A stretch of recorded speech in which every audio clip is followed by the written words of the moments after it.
दुनिया भर में कोरोना महामारी फैला चुके चमगादड़ चीन के पंख कुछ ज्यादा लंबे हो गए हैं आजकल, और भारतीय सेना ने चमगादड़ चीन के पर कतरने की तैयारी भी कर ली है। और यह चमगादड़ अपनी मौत से पहले अपनी जान बचाने के लिए इधर उधर भाग रहा है।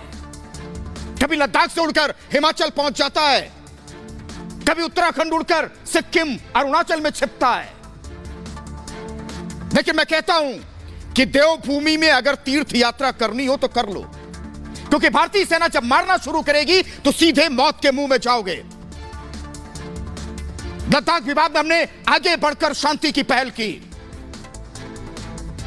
हमने चीन को क्षमा करने की बात की, लेकिन कोरोना किंग जिनपिंग हमसे ही खेल रहे हैं। हम राजनीतिक और सैन्य स्तर पर बातचीत करने की हर पल कोशिश कर रहे हैं, लेकिन चीन लगातार हमें धोखा देने की योजना बना रहा है। लेकिन मैं बार बार कहता हूं कि हमें 1962 वाला भारत समझने की भूल मत करना, नहीं तो 2020 का भारत तुम्हें मिट्टी में मिलाएगा। पूर्वी लद्दाख में एलएसी पर जारी विवाद को सुलझाने के लिए हम चमगादड़ चीन से लगातार बातचीत कर रहे हैं, लेकिन चीन के राष्ट्रपति अपनी हरकतों से बाज नहीं आ रहे। चीन ने लद्दाख से लेकर अरुणाचल प्रदेश तक जितनी लंबी सीमा है वह अपने सैनिकों की तैनाती की है। लद्दाख से अरुणाचल प्रदेश तक एलएसी की लंबाई करीब 4000 किलोमीटर है। अब आप समझ सकते हैं कि शांति की बात करने वाले चालबाज चीन के दिमाग में चल क्या रहा है। लेकिन कल ही मैंने आपको बताया था कि अगर चीन ने भारत से माइंड गेम खेलने की कोशिश की तो भारतीय सेना चीन का ही गेम कर देगी। धोखेबाज चीन की चालबाजी को देखकर भारतीय सेना ने अपने बूटों को भी चमकाना शुरू किया है।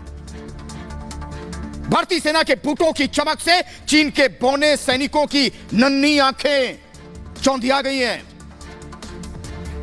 और भारत ने भी बड़ी संख्या में सैन्य टुकड़ियों को हिमाचल प्रदेश, उत्तराखंड, सिक्किम, अरुणाचल, जहां जहां सीमा लगती है हमने तैनात कर दिया है। और मैंने पहले ही कहा कि भारत लद्दाख विवाद को बातचीत के जरिए ही सुलझाना चाहता है, लेकिन जब चीन को हमारी बात समझ में नहीं आई तो उसके चमगादड़ रोग का इलाज करना ही होगा। चमगादड़ चीन ने भारत पर मानसिक दबाव बनाने के लिए हिमाचल, उत्तराखंड, सिक्किम, अरुणाचल प्रदेश में भी अपने बौने सैनिकों को पहरा देने के लिए खड़ा किया है।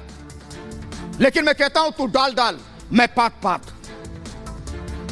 अब तो चमगादड़ चीन के खिलाफ भारतीय सेना ने शंखनाद कर दिया है कि तुम जहां जहां जाओगे भारतीय सेना को वहां वहां तैयार पाओगे। पहले तो चीन को लगा था कि वो भारत पर मानसिक दबाव बनाकर अपनी जाल में फंसा लेगा, लेकिन भारत ने चमगादड़ चीन की जाल में उसे ही फंसा दिया है। मेरे कहने का मतलब यह कि 1962 का पासा चमगादड़ चीन पर अब भारी पड़ रहा है, और उसके बौने छोटी आंखों वाले सैनिकों को चारों तरफ भारतीय सेना ही यमराज बनकर दिख रही है।